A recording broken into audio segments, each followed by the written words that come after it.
Alrighty. So, we're gonna do this again for like the sixth time. And so I hope it's not stale for you.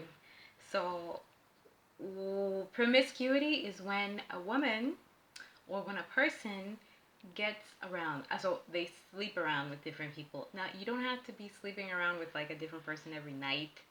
That's Or what you were? no, Oh. I'm saying that's what people think, but that's not how it always is. Like I wasn't, having a different guy every night or, every week or even every month. But if I met someone and I liked them, then that's how I would operate depending on how I felt.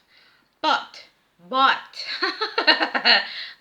one of the major reasons why I think it's something that I was prone to stop doing was because of this conversation that we're having today. It was because it started to seep over into my professional life. Maybe it wouldn't have if I were living in a different country, but who knows? It's neither here nor there. And of course, there are other things like the political conversation of having to talk about your health, like to talk about STDs and to talk about getting a pathology report, which is where you go and you get tested for certain diseases before you have sex with someone.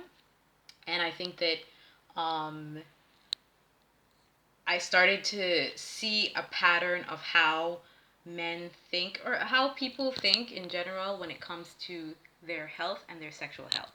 And so a lot of the times, it was a very awkward conversation because people don't have that conversation. So that's the first thing. And then the second thing professionally was when I had an experience with someone and then I met them in a professional setting 2 or 3 years later. That was embarrassing as hell. Um, of course, I got over it, and I was able to do my job, but I'm sure he felt very awkward, because it's like, oh my god, I've seen this person naked, or partially naked. I don't even remember now how everything went down. So, was it like, were you guys. So, where were you actually? I was in Belize And what were you doing? when we had our interaction, or No, I was hosting. I was actually doing my first big contract to teach people how to change the way they uh, incorporate art in their personal lives and in their professional lives. So that's what I can say publicly. I can't give any more details about what the contract was because then No, I mean, like, where was it? we Why were. was he How did we there? meet, or No, how? Why was he there? why was he at the training? Yeah. Did he know that you were there, or? No. So his boss just knew, some people that I knew, and I talked to the boss, and the boss was like, "Well, I want you to meet all of the people, all of my employees," and he was one of the employees, so he worked there. And so I was being introduced to the people that I was going to do the training with, and he was one of the people that I was doing the training with. And he was just like,